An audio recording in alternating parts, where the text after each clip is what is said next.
welcome back. Your dreams were your ticket out. Welcome back to that same old place that you laughed about. Well, the names have all changed since you hung around, but those dreams have remained and they've turned around. Who'd have thought they'd lead ya? Who'd have thought they'd lead ya? Back here where we need ya. Yeah, we tease him a lot, 'cause we got him on the spot. Welcome back. Welcome back, welcome back, welcome back. Welcome back, welcome back, welcome back. We always could spot a friend. Welcome back. And I smile when I think how it must have been. And I know what a scene you were learning in. Was there something that made you come back again? And what could ever lead you? What could ever lead you? Back here where we need you. Back here where we need you. Yeah, we tease him a lot, 'cause we got him on the spot. Welcome back. Welcome back, welcome back, welcome back. Welcome back, welcome back.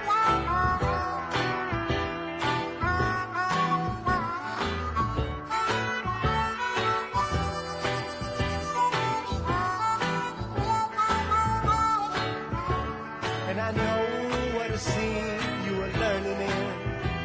Was there something that made you come back again? And what could ever lead you?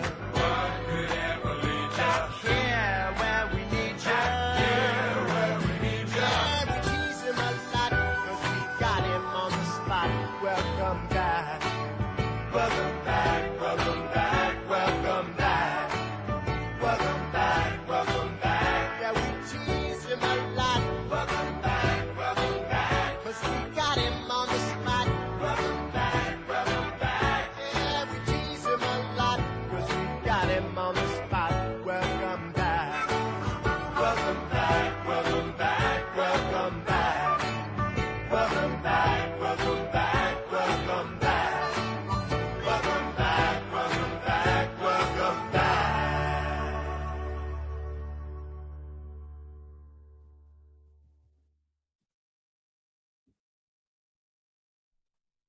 Good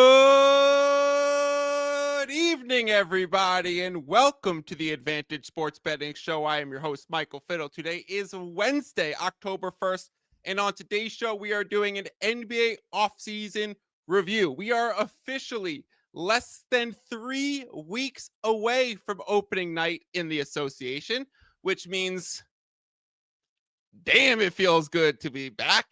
And we have a plethora of NBA offseason happenings to discuss with two of the most frequent guests here on the show. Before we get started, let me do a little housekeeping and let you guys know the schedule for this upcoming season and what to expect. For the next 2 weeks, every Wednesday, October 8th and October 15th, we will be doing shows with professional poker player Drew Johnson. Next week, October 8th, is going to be NBA win totals that we love. And then on Wednesday, October 15th, there will be a show, but up in the air like George Clooney, whether it'll be an NBA gambling mailbag, making our own power rankings live in front of everybody, doing more futures markets that aren't just NBA win totals, or reviewing other happenings in preseason that need to be discussed. Once the NBA season begins, again, less than 3 weeks away, Monday, Wednesday, Friday at 11 a.m. Eastern, a live stream right here with the NBA odds screen pulled up and reviewing every spread, every total, and a handful of props for that night. Tuesdays and Thursdays, I will be on Action Network's podcast Buckets, giving out best bets. So you will be able to get NBA coverage from me every weekday again this season. This will be the schedule until at least February because of the amount of work that I'm also doing on the NFL side. Let's get through the Super Bowl. Let's get through NBA All-Star break, and possibly we add a fourth show for the back half of the season. But again, Monday, Wednesday, Friday, live stream right here, 11 a.m. Eastern time, NBA odds screen on the board, every spread, every total, and a bunch of props and plenty of places that we will be saying, get down on it. But for now, let's get started. We have 7 topics to review, 2 esteemed guests to join the show, and a brief 40-second break before we bring them in. Get down on it. Get down on it. How you gonna do it if you really don't wanna dance? By standing on the wall. Get your back up off the wall. Tell me, how you gonna do it if you really don't wanna dance? By standing on the wall. Get your back up off the wall. 'Cause I heard all the people saying, get down on it. Come on and get down on it. If you really want it, get down on it. You gotta feel it. Get down on it. Get down on it. Get down on it. Come on and get down on it. Baby, baby. Get down on it. Get on it. I say, people, what you gonna do? All right.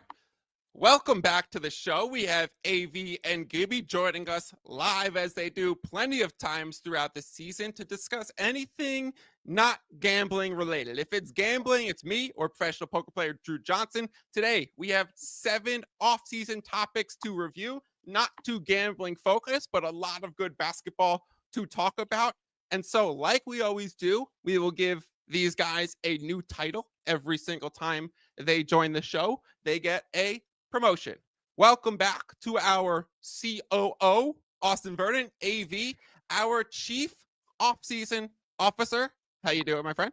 Whoa, a C-suite promotion. I did not expect this. I'm gonna have to meet with my accountant, but I appreciate that. That's big. Cheers. You will see the raise come in the direct deposit. And Gibby, did you see the Ryan is that his name? Who's the NFL guy who used to be Ryan Clark and Peter Schrager go at it, and Ryan Clark was like, you can't talk because you weren't ever in the locker room? Yep. A ridiculous argument, but yeah. Welcome to our RAA, our resident actual athlete, Gibby Grace. How you doing? I don't know if that's the case because I just got a picture of someone else here holding a championship trophy up. So I think AV might be the resident athlete. I appreciate that. And I like how you know that 36-year-old old man rec ball trumps college basketball. That's good. I like that. Gibby, question for you before we get started. If we had you fully stretched, perfect shoes on, and we gave you 24 hours, so this time tomorrow, what would your vertical be? Probably 30 now. Not bad. What was it at its peak? I was gonna say it's lower than we thought it'd be. I bet it was higher. My standing vert was 35, and my running vert was 41. Oh, there we go. We got the young franchise in here. Okay, let's start with the Kawhi saga, what has been leading the NBA offseason drama. But honestly, guys, through a lens that has been completely undiscussed when it comes to this stuff, I have been a little bit confused would be the right term, why no one is talking about the Kawhi drama through this lens that I will ask you guys as a question. We know that I've listened to, honestly, the Pablo Torre Finds Out podcast. I've listened to the Hoop Collective talk about it. I've listened to the Low Post. I've listened to Bill Simmons. I've listened to Kevin O'Connor, my esteemed Yahoo colleague. And so, like, when NBA drama as juicy as NBA cap circumvention through a star player, Kawhi Leonard, drops, I'm like a Swiftie before a new album. I am getting every single angle and tea leaf you could possibly get to understand what's going on. So I've listened to everything and I could kind of lay out the basics, but that's not really what we're here to discuss. He was getting apparently paid by this company Aspiration every quarter of the year, $7 million.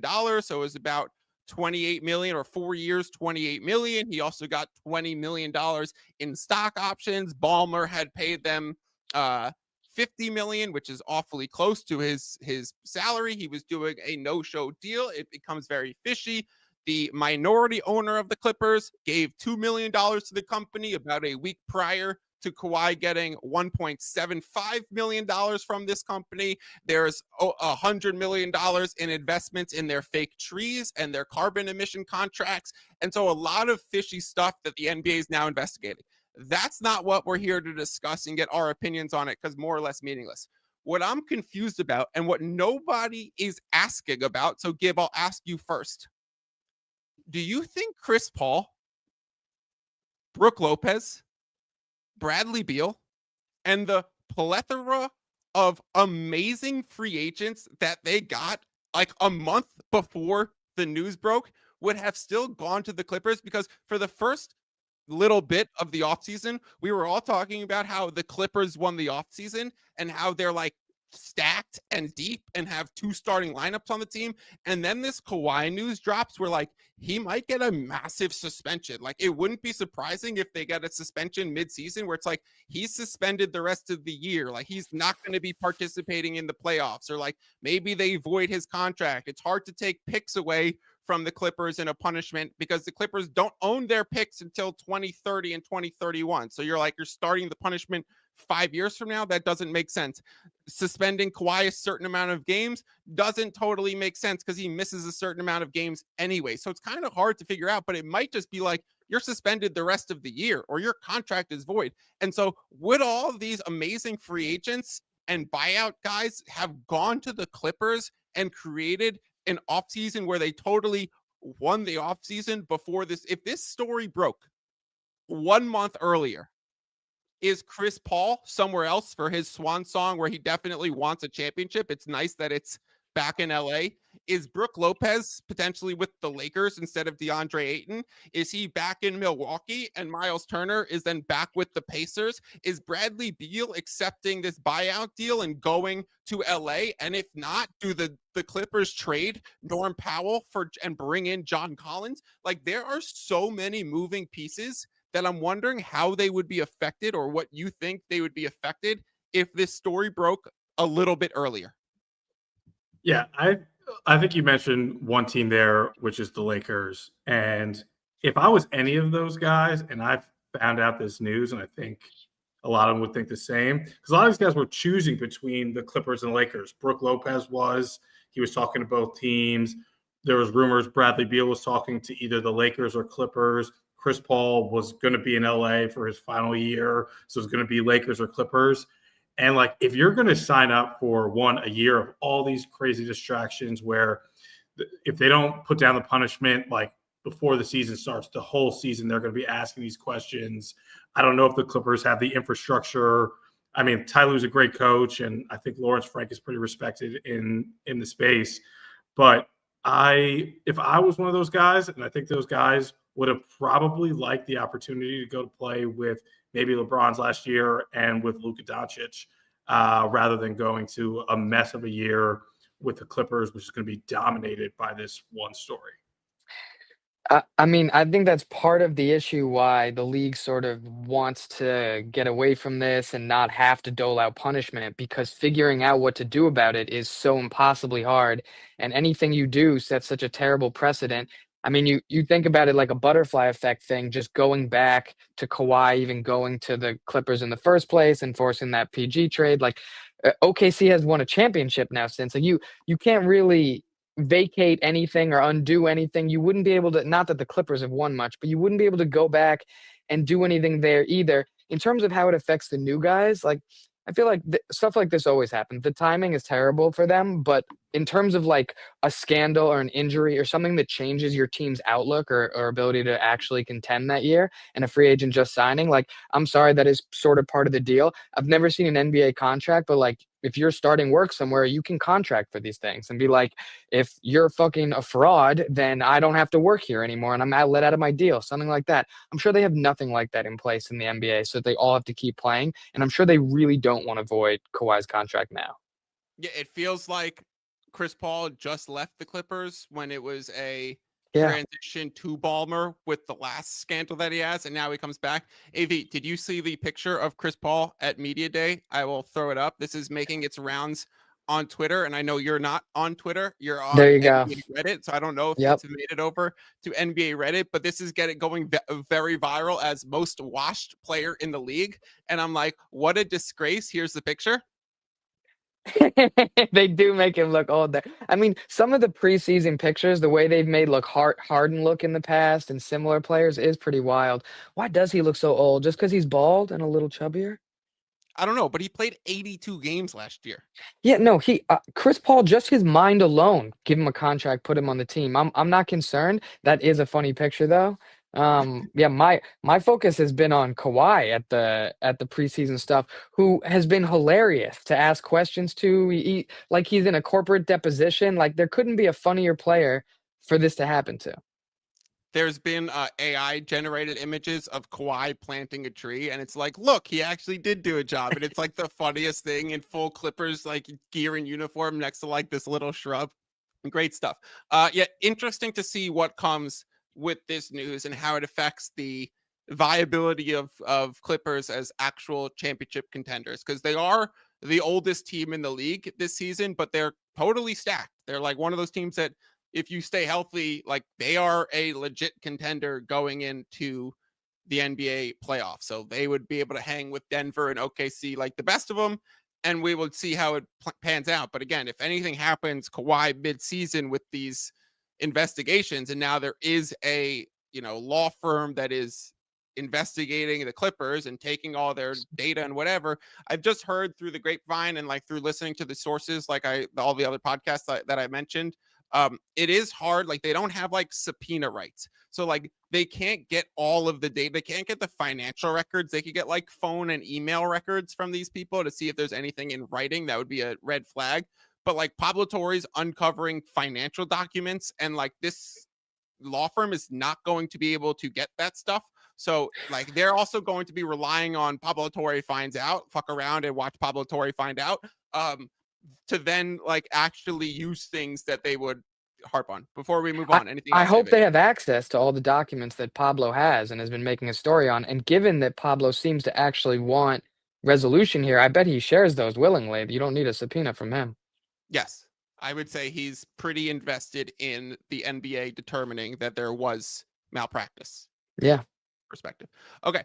Topic number 2, a big NBA rule change that happened this offseason in regard to half-court heaves and end-of-quarter long shots, where they said the rule is that they are no longer going to count the field goal attempt against the player on the misses when you throw it up from three-quarter court. I think this rule is good. I also think this rule is soft as fuck. We will get into it. AV, I just want to lay it out before I give you the floor that the NBA said that there were 500 attempts, like they had their committee review the film and footage and determine there were 500 attempts that were not taken last year that fit the criteria of these spots that would have been thrown up at the last second. They have roughly a 3% chance of making those shots, the players do. So you're roughly 15 three-quarter full court heaves that go in, 45 points that get added to games that could potentially swing games.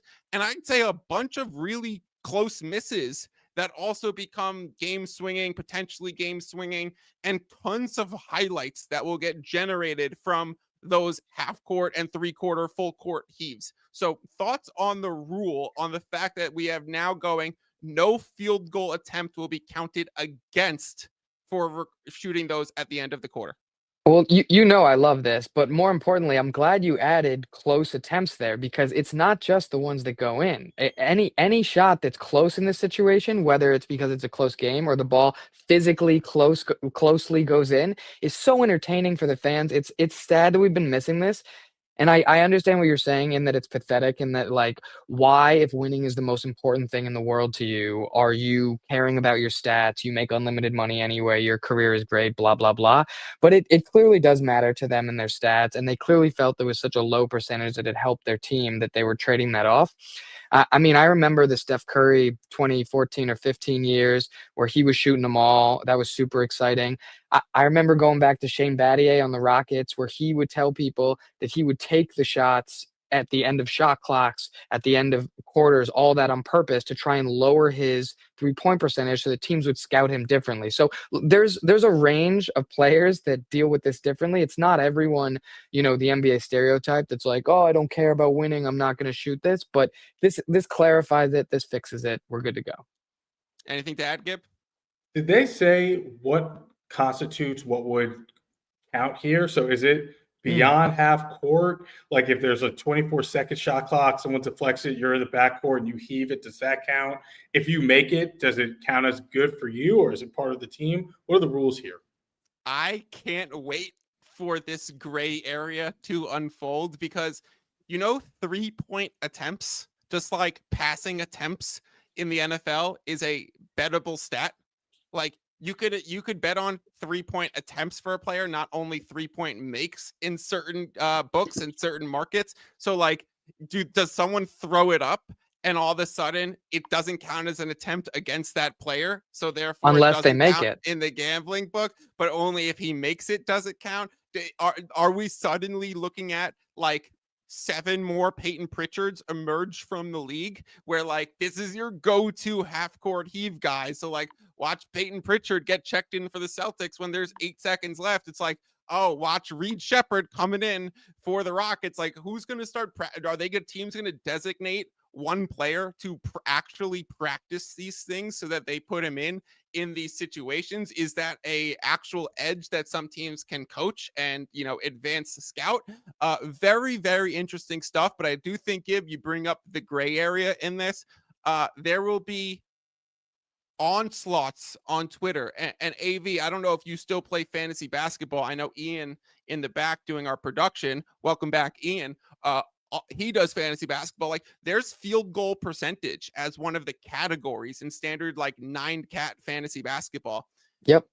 Counting or not counting certain attempts, whether it's you were actually slightly above the half court and there was 3 seconds left, so technically that counts, and boom, you're going to lose the week on the little minutia on some of those things. Sometimes it comes down to that small of one-shot sample size over the course of a week when you're going in field goal percentage, and it will swing things like that. So there will be viral moments in the dumbest iterations of void this prop or whatever because that was a heave, and so you'll see it all the time, and I just look forward to a bunch of angry people screaming at the wall about this stuff, but glad to see them actually throw up these attempts. I come back to it like it's so fucking soft that we had to like remove this as a field goal attempt for these players because the whole thing used to be that they didn't want to lower their 3-point percentage and like it might impact their free agency or whatever.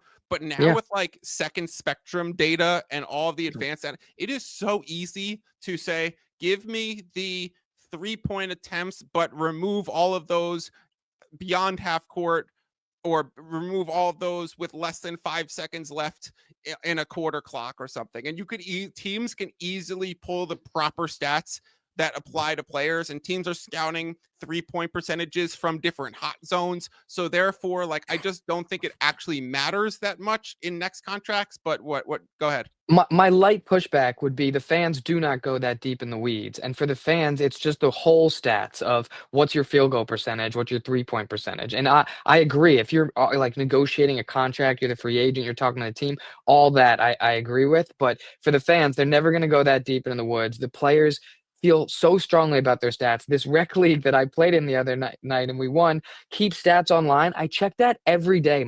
I have no career. It doesn't matter. I care so much about that. I guarantee these players are on it. Do you just want to correct for the audience that you do have a career in real life? Oh, you meant career. You meant no basketball career. I have no basketball career. I mean that this is like a scrub league, and I even check. So I assume that they're they're checking like crazy, texting the league, being like, "You got my stats wrong from last night." The Memphis home scorekeepers suck again. All that.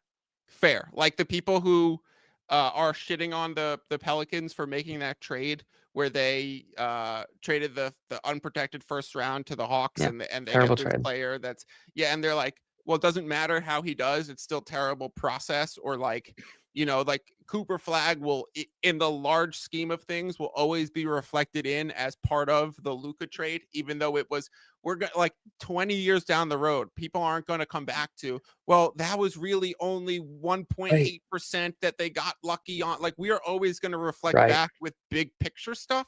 So like, if that guy Derek Queen turns out to be an all-star multi-time or maybe Hall of Famer, then it's a great trade for the Pelicans, despite being able in the moment to get it for a lot less. Or like the Cooper Flag was a lucky happenstance of the Luka deal. But if the Mavericks win multiple championships with Cooper Flag, it will be trading Luka was a good decision in hindsight, even though it was ridiculous, right? And the process was ridiculous, and you could have gotten more, and all those things could be true. We're going to look big picture. So I agree with that. Let's go to happenings on the court.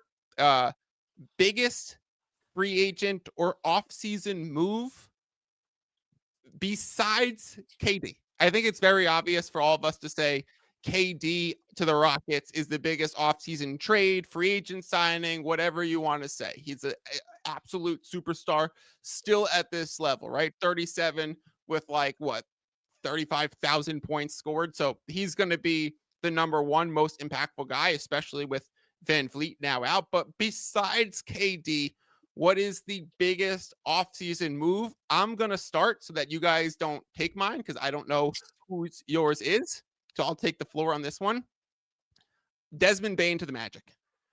Now, Bane, the last few seasons, the Magic are bottom 10. I think every season Paolo has been part of the team on offense.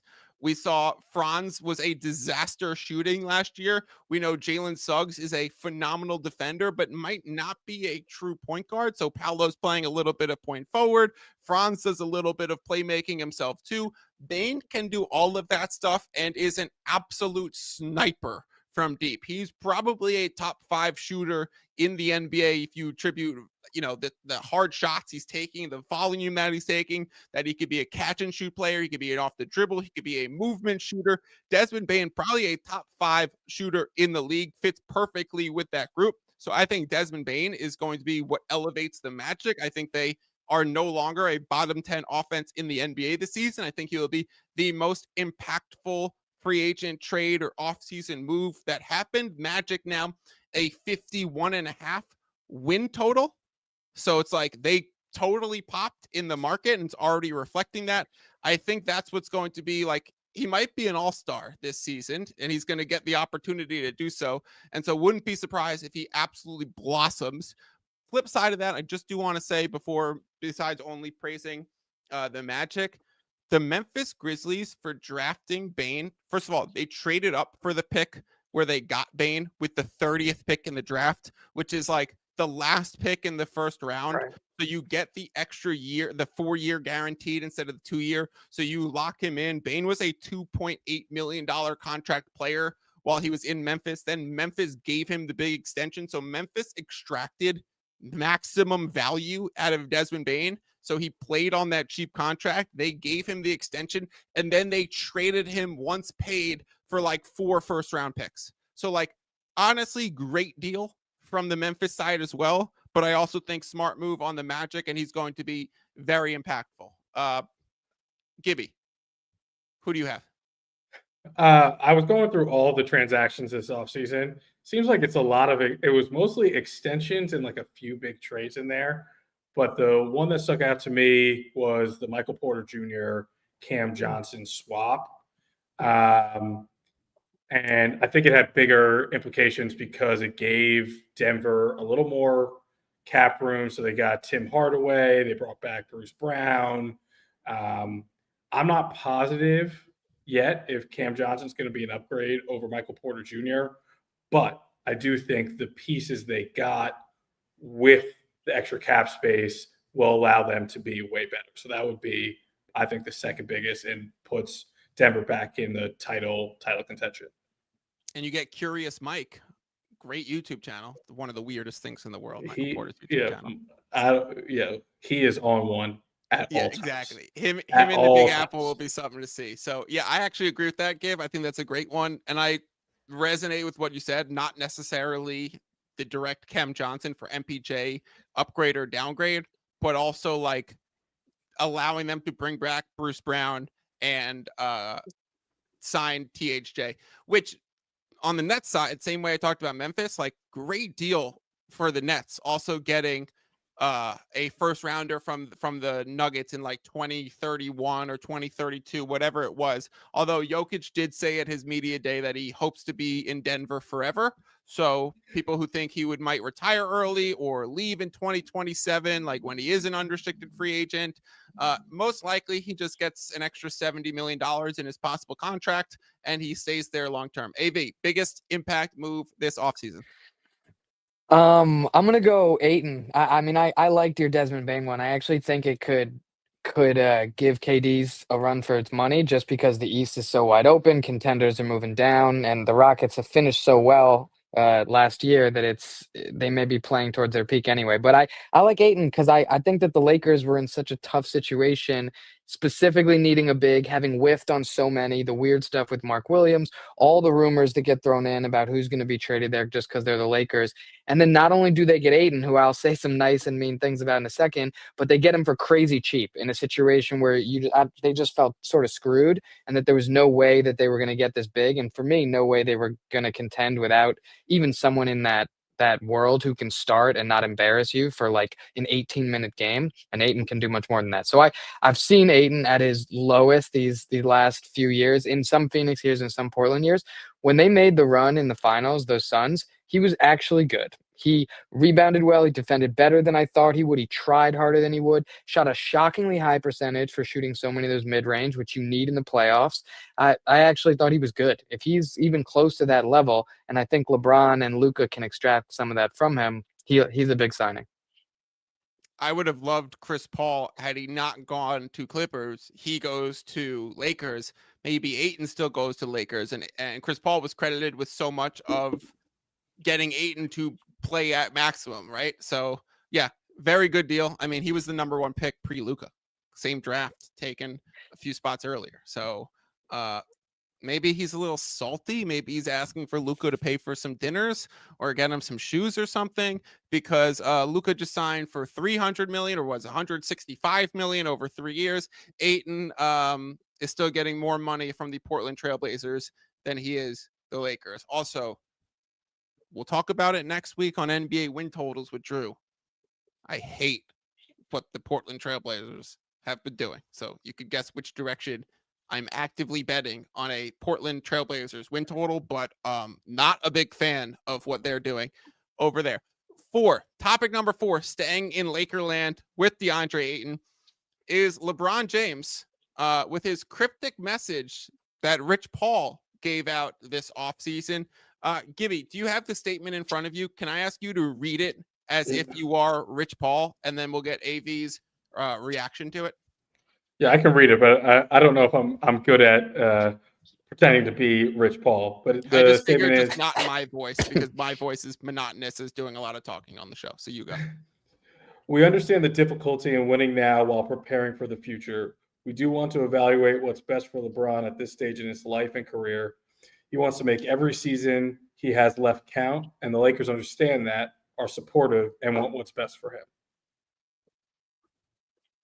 AV, any takeaways from that? Also, close your eyes. You basically sounded exactly like Rich Paul. I mean, for me, I'm not reading too much into this, but I would say that from what I've seen in LeBron and media day and what he's posted and whatever since, it seems like he's either just playing the good guy and letting Rich Paul be the bad guy, or walked it back. It does seem like he's excited about the Lakers team this year. Luka, is it possible that every other offseason the Lakers just kowtowed to him and did everything possible to try and make him happy contractually and otherwise? And this year, even if if they step back a couple steps from that and they're still treating him well, he still has a contract, that he's just a little bit butthurt about that. That's possible. I know it's his first year not going in with a 1+1 at the end of the year. Do I think that he and his team explicitly asked for that and was denied? I don't think so. You think he was? Yeah, I think they would have asked, because why not ask? He could always deny his player option and then figure it out later. There's no downside to having it. Maybe he actually does want to create flexibility for the team. Maybe he has more self-awareness than you think. And even though I still put him as, a top 5 player in the NBA in terms of winning impact in the playoffs, and I know you and I probably have him higher than most, he actually probably realizes that Luka's in that top 3 or 4. So I don't know if this is more sort of his team posturing and trying to keep everyone on their toes, and you just have to do good business. I don't think LeBron himself is like, I'm in a bad spot. The Lakers screwed me. I don't know what I'm doing at the end of the year. I think he's good. Gibby, did you have anything else now in Gibby mode and not Rich Paul mode that you thought as of the statement? I thought he said at media day, asked, will you be here next season? He's just said maybe and kept it moving. He was like, I'm going to do what's best for me and my family. Not caring too much about, that Luka's here is not going to deter or change my plans. So I don't know. I kind of think he just stays in LA, but it'll be a story. I think he stays in LA. I mean, he made the statement about like winning it, like isn't everything now. Did you see that statement? Like, I think it was earlier this year. Yes. I don't think he's going to ring chase, like go to Cleveland on a minimum deal type like move. Warriors for Jimmy Butler. Huh? Traded to the Warriors for Jimmy Butler. If they did that trade, are the Warriors still in contention? I don't think they beat OKC with that team. I know the Warriors want LeBron, have asked about him in the past and would take him. I don't know if that's enough to compete in that situation, but I don't think. I know in the past, previously, it meant most likely giving up Draymond, right? Because it was when Clay was already gone last season. So, and LeBron and Draymond are close, and like you kind of still do need Draymond if you're going to have Steph and LeBron. But like Steph, LeBron, Draymond then becomes interesting. Would be hilarious if they dog Draymond and they were like, it's actually better to have Jimmy. All right, sweet. Let's go over to NBA All-Star Game. Which will be at least one other time you guys are back this season is when we do the All-Star Game, and then we barely watch that absolute shit fest and we take a week off from the NBA. Is there a way to actually fix the All-Star Game? This year, Adam Silver announced that it was going to be Team USA versus Team USA versus the world. There's going to be 2 Team USAs and a world team, and that it was going to be a round robin. Previously, they did 2 teams. Last year, they did a horrendous 4-team format. This year, they're splitting the difference, and it's going to be a 3-team format with Team World being one. One question that I had for Team World was who would even fill out the team, and would it resemble actual All-Stars, or are we then all of a sudden saying Franz is an absolute lock for Team World, and we're giving someone who most likely wouldn't? Like, I think if we were just doing Team USA versus Team World, Franz becomes like a lock, and Paolo might be a borderline in or out kind of guy, and you're just like, wait, that doesn't make sense, right? So, AV, I had you put together a theoretical Team World. Let's see who you came up with, and Gibby and I can debate if these are actually worthy All-Stars. Nice, I like that. I mean, when they first Embiid just played for Team USA, so no Embiid. So that's good because I have Embiid at the very bottom of my list in parentheses. I mean, when they first announced it, they didn't say the 3 teams thing. So my first thought is, how are they going to even field a team? Here's who I have. I would say I have them in 3 groups: a definite makes, a probably makes, and then I'm naming every other good foreign person I can. Luka, Jokic, Giannis, Shea, Victor, lol. 500% in. I have them bolded, underlined. Then the next 3, those are locks. Yeah. And then I have Siakam, Şengün, Markkanen, Sabonis in italicized. And like realistically, they've had plenty of all-star caliber seasons. I know Sabonis has been snubbed a couple times, and Markkanen maybe has never made one, but I still put them all sort of in that tier, and that gets you to 9 people. Thoughts on them? I'm fine with them. Siakam should have the counting stats this year, being focal point for Pacers. Sabonis is a stats machine, so like you'll always be able to argue for it. Şengün, if the Rockets are truly like a top contending team, he probably deserves a spot. He got in last year.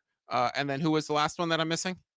Markkanen? Markkanen. You got Siakam, Şengün, Markkanen, Sabonis are my next. I got no. Gibby, got any problems with those 4?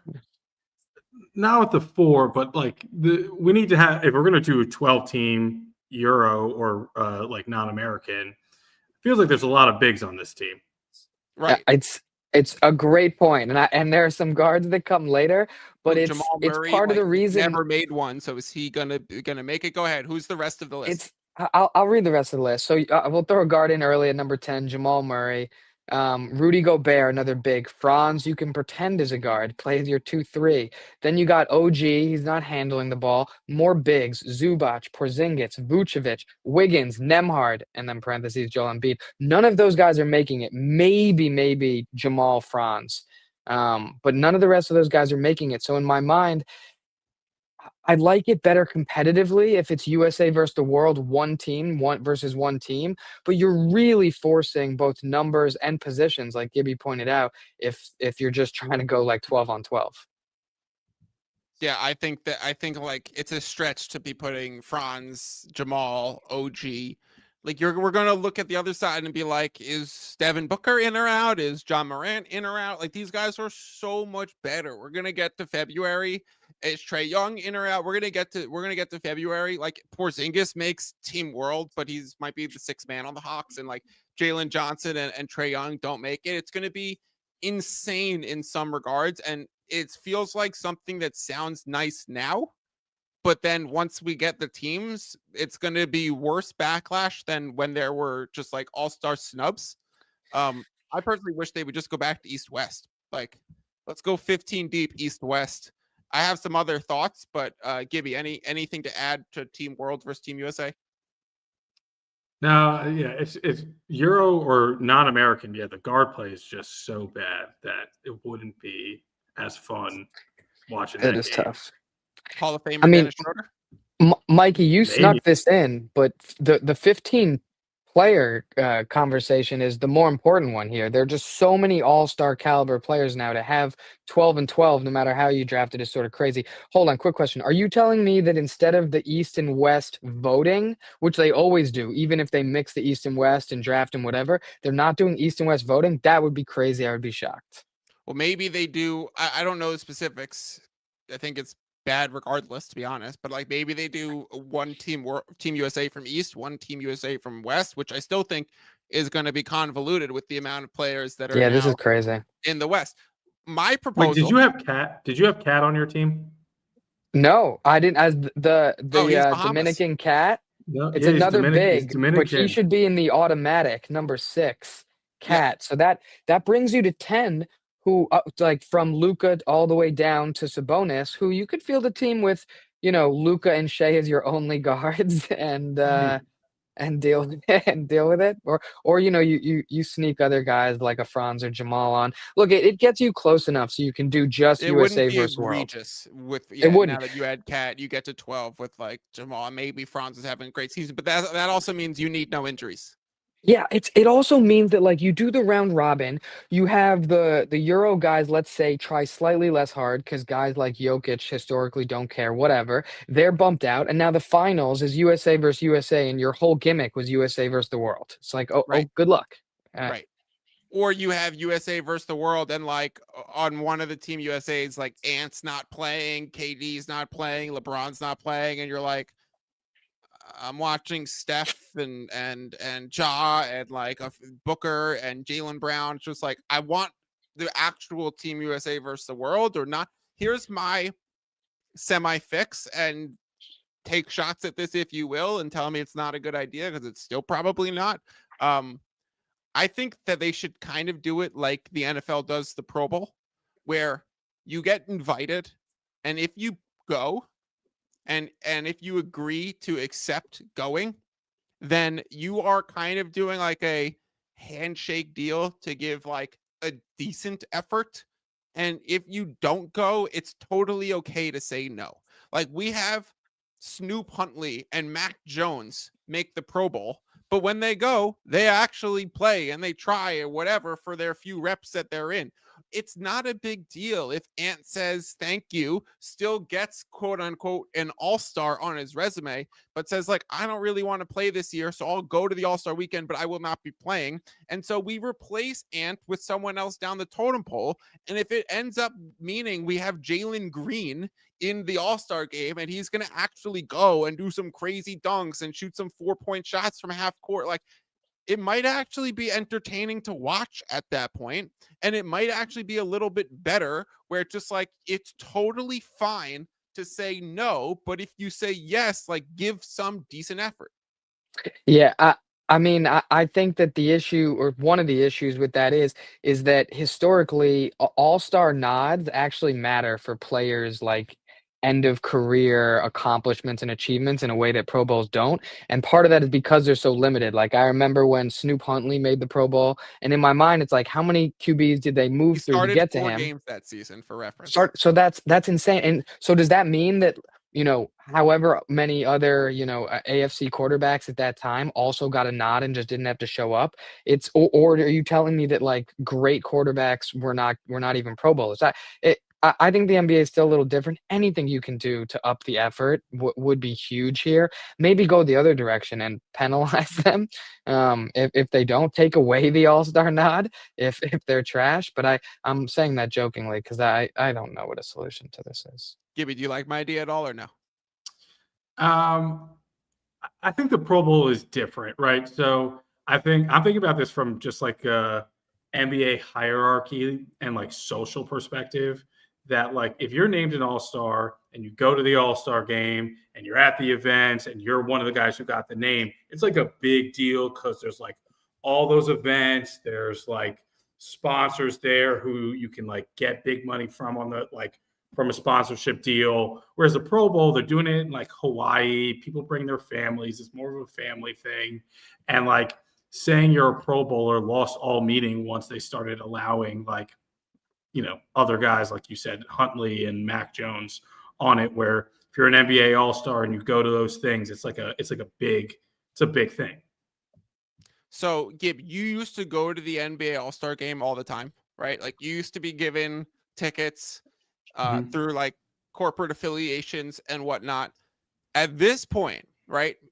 Being an adult, having a life outside of you're not peak NBA fandom like you were when you had 1,000 jerseys and you still have 100 shoes, but whatever.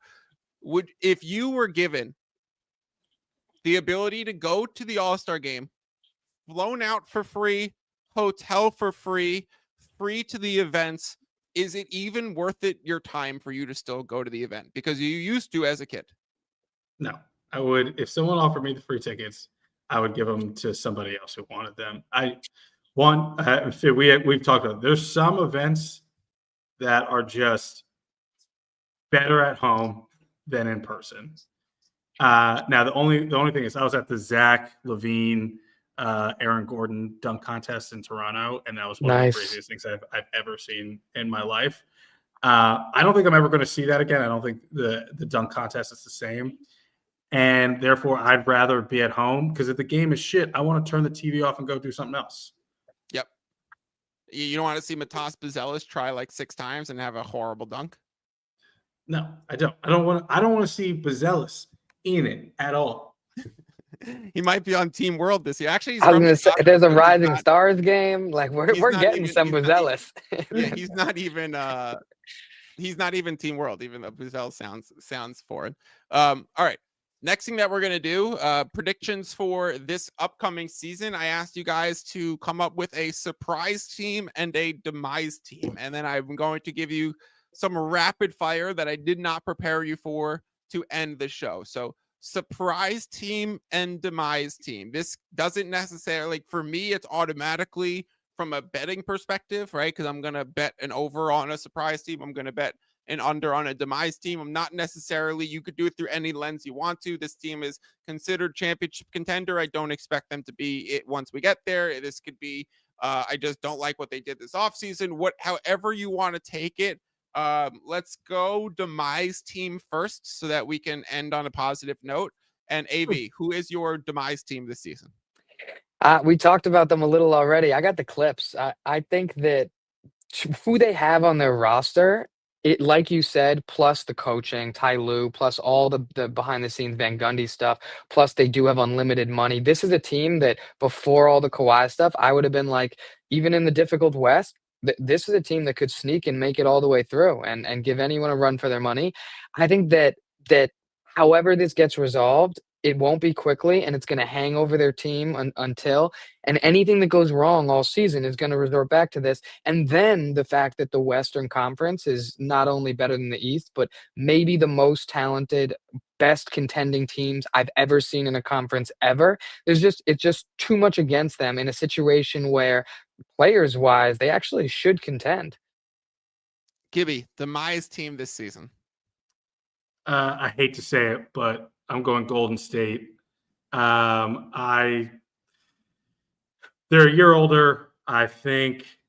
Oh, Batlin, whoever that is. Nice. Yeah, he's got it. Let's go. He's our resident Spurs fan, and he's with you that the Demise team is the Warriors. Listen, I love Steph Curry. I think it's very hard not to love him. But, he doesn't play 82 games anymore. And if he plays less than 60 games, less than 55 games, I don't see where they're scoring from. I don't see where the offense is coming from. Jimmy can handle some of the load, but he's also a little bit older. I don't love him this year. I don't love their supporting cast. I know they just added, Horford officially signed, but he's also 100 years old. So they also added Seth Curry, which is pretty fucking cool that they're going like Curry at the. I was waiting for that to happen at some point. I was like, I thought it was going to happen in Charlotte. Happen eventually. Yep. I thought it was going to happen in Charlotte. Like 10 years ago, I thought they were going to go to Charlotte, but Del Curry, who's the announcer for the Charlotte games, is on the call. Yeah, it's going to be awesome. Like in the NFL, you've had J.J. Watt this season already calling 2 of T.J. Watt's games because he's an announcer. He's been on 2 Steelers games thus far. A little bit different though. Brother is like cool, blah blah blah. Your kids, like two of your kids, you're announcing their games. Like I'm just, what is he choked up the whole time announcing? That's beautiful. And Aisha and Steph's mom both courtside, like good stuff. All right, my Demise team, I mentioned it earlier, Portland Trailblazers, actively bet the 35.5 towards the under. That would be one of the few betting takes and get down on it spots that I would recommend people go bet. It's over at BetMGM. This team doubled down on defense this offseason when the whole league is scoring is what matters, especially in the regular season. Its offense is what travels. Like they just traded one of their leading scorers for Drew Holiday, who was literally left on an island as a way to guard the Boston Celtics. Was like, just simply don't guard Drew and let him shoot 15 threes this game. So they doubled down on defense. They get rid of Ayton in a buyout for nothing, and they trade away a scorer for Drew Holiday, who, like, veteran guy. They bring in Dame, feel good story. Scoot Henderson is already hurt. I was joking that he's learning from Dame immediately, and he's hurt already. So I just don't know. Like, I'm low on Scoot anyways. Like, I remember when Scoot was in the draft, like there were talks that the Pelicans were offering Zion for him, and it's just like, now you look at that trade a few years later, and Zion is skinnier than Luka. And all of a sudden, Scoot is on the shelf and injured like Zion was, right? And just not panning out like Zion hasn't panned out thus far. So my Demise team is clearly the Portland Trailblazers, the Denny Avia, Klingon, Scoot, Drew Holiday, and Jeremy Grant. Like, I just don't know where you're getting your scoring from. Shaden Sharp might average 40 a game if he's given the keys. They re-signed Chauncey as a head coach. No disrespect to Mr. Big Shot. Don't think he's been a very good coach. I think they went on a really nice run in January last season where they did play well above their skis, and they won like 10, 12 straight games. Like, it was crazy that they went on this crazy run in January of last year. Blip in the pan, and probably something that caused prolonged badness and not actual progress. So don't like what the Blazers did at all. They're my Demise team. AV, go back to you. Surprise team that you are higher on this season. Yeah, I wanted to, I'm definitely picking someone in the East regardless, because my whole point here is it's so wide open with it already being worse, and then some of the top contenders like the Celtics and the Bucks and the Pacers going in the wrong direction. So I wanted to pick Atlanta, but I audibled to Orlando because as much as I think Orlando was already at a higher level, so it'd be less of a surprise. I can see Atlanta getting to that, maybe that third team in the West, in the East potentially. I can see Orlando being a top team in the East this year, being the best defensive team in the league. I don't know about OKC, maybe in the East. And if Paolo keeps taking step forwards, if the Desmond Bane fit is as good as we think, if they stay healthy, this team has been at times looking contender-ish with so many injuries and being so young and so ahead of schedule. So for me, Orlando is going to be a nice surprise. If they stay healthy and they're another first-round exit or like mid-season struggle, do you think Jamal Mosley is a hot seat coach? Oh, he might be, especially depending on, why it looks like they took that step backwards. Because, it could be a blame Paolo or Franz situation too. I've seen fans harsh on Franz specifically. And if Paolo didn't take a step forward or even back, I think he'd get some backlash too. So far, Mosley is, maybe not standing out, but checking the boxes. And the way he has them playing defensively, he must be doing something right. Gibby, surprise team in the NBA. I'm sticking in the East. Loved what I saw from them in the playoffs against the Knicks last year, but I'm a big fan of Detroit. Obviously, I'm a Cade truther. I think he's a top 5 guard in the league, top 6 guard in the league. You could argue a lot of different ways, but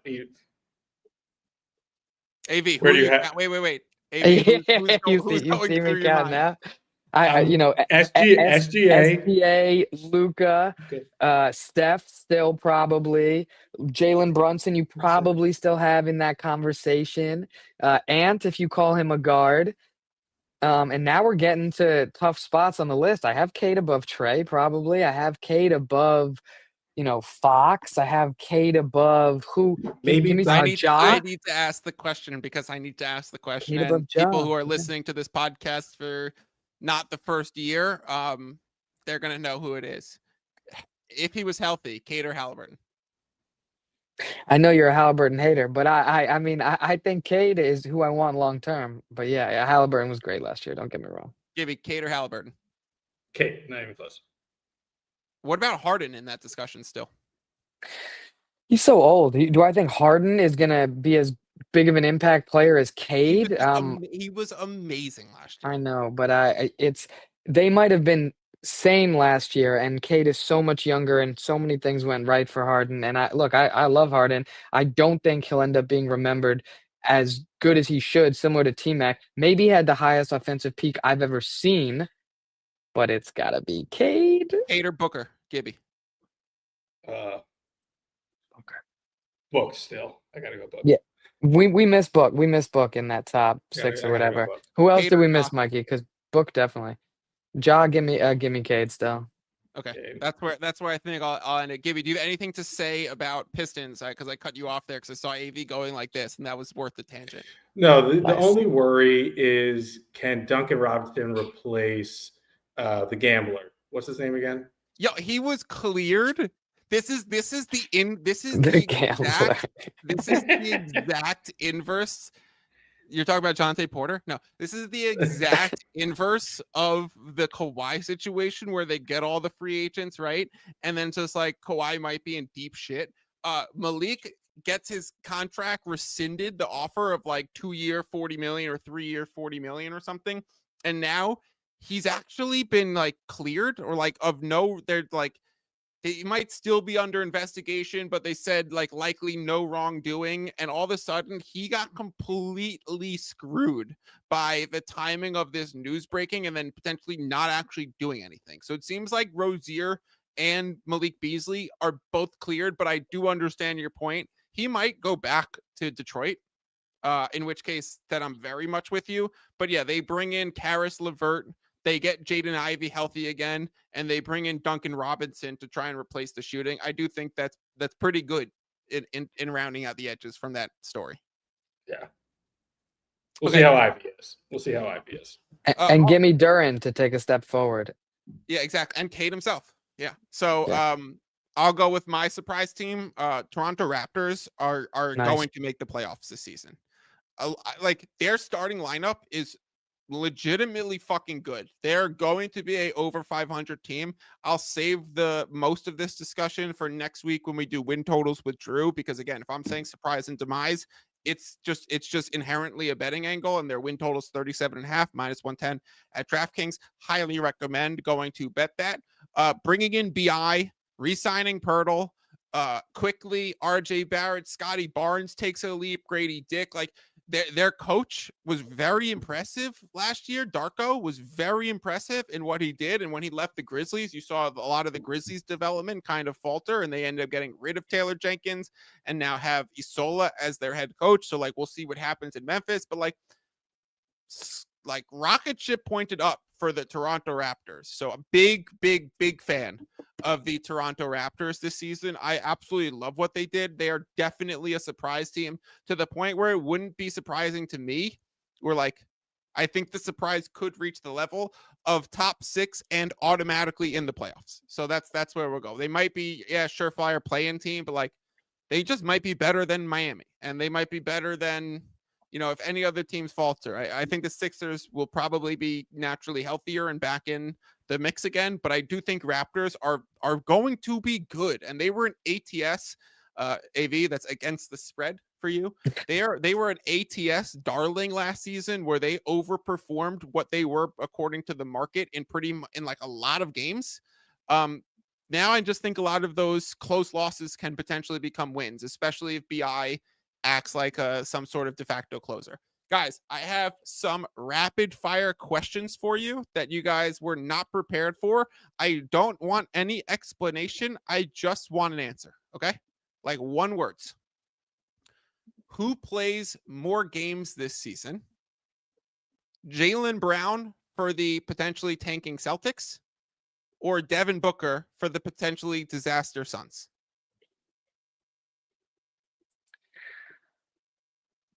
Book. Who plays more games this season?